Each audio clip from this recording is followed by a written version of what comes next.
ওকে তো ভাই লোক শাকিব খানের সোলজার সিনেমায় থাকবে পাকিস্তানি অ্যাক্টরেস ডরফিশ খান সালিম, আরেকদিকে বিজে অ্যান্ড প্রভাস নিজের পায়ে নিজেই কুড়াল মারতেছে। তাছাড়াও রঘু ডাকাতের ঝিলমিল গান ও ওজি টিজারটা কেমন ছিল সবকিছুই জানবো, শুধু ভিডিওটার সাথেই থাকুন।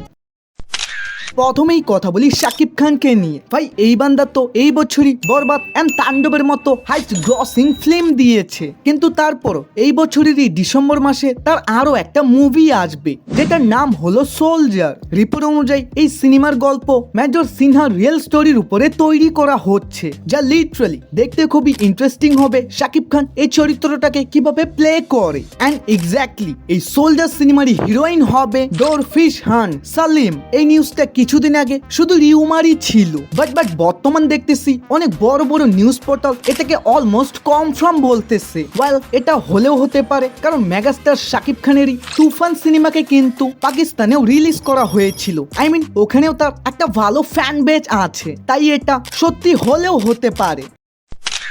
এখন কথা বলি রঘু ডাকাত মুভিটা নিয়ে। ভাই এই সিনেমার দ্বিতীয় গানের একটা টিজার এসেছে, এন্ড বিলিভ মি আপনি একবার এটাকে হেডফোন লাগিয়ে শুনুন ব্রো, অন্য লেভেলেরই ফিল পাবা। এবং শুনে একটা কথাই মাথায় আসবে, এটা সত্যি কোনো বাংলা গান। আই মিন গানটা শুরু থেকেই নিজের একটা অন্য লেভেলেরই ভাইব তৈরি করে। আর যদি চোখ বন্ধ করে শুধু মিউজিকটাকে শুনেন ভাই ভাববেন এটা কোনো সাউথ ইন্ডাস্ট্রির গান। But I am not sure যে পুরো গানটা আসলে আবার কেমন হবে, কিন্তু এটা বলতে পারি ব্যাকগ্রাউন্ড স্কোর খুবই অসাধারণ হয়েছে। সেই সাথে দেব এন্ড ইদিকার হালকা ঝলক দেখালেও visual plus location just amazing.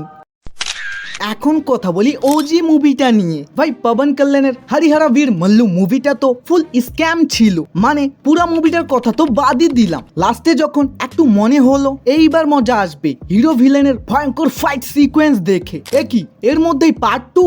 যাক বাদ দিন, ওজি টিজারে আসা যাক। ভাই ইমরান হাশমিকে তো এখানে খুবই দুর্দান্ত ভাবে প্রেজেন্ট করা হয়েছে, look like a very powerful gangster, এবং সে মানুষদের এমন ভাবে মারতেছে যেমন আমরা রাস্তাঘাটে পিঁপড়াদের মারি, কিন্তু এই পিঁপড়াদের মাঝখান থেকেই বের হয়ে আসে একজন বাঘ, একে পবন কল্যাণ। লাইক দিস সিরিয়াসলি একবার তাকে ভালো করে দেখুন, মনে হচ্ছে না এই বান্দা 54 বছরের মানুষ। সেই সাথে আমরা অ্যানাউন্সমেন্ট থেকে শুনে আসতেছি সে ফ্লাকিং ব্লাড পাথ ছড়ায়, সজা কথায় তার তলোয়ার দিয়ে সে মানুষদের সবজির মতো কাটে। আর ওভারঅল যদি একটা রিভিউ দিই, আমার এটা ভালো লেগেছে।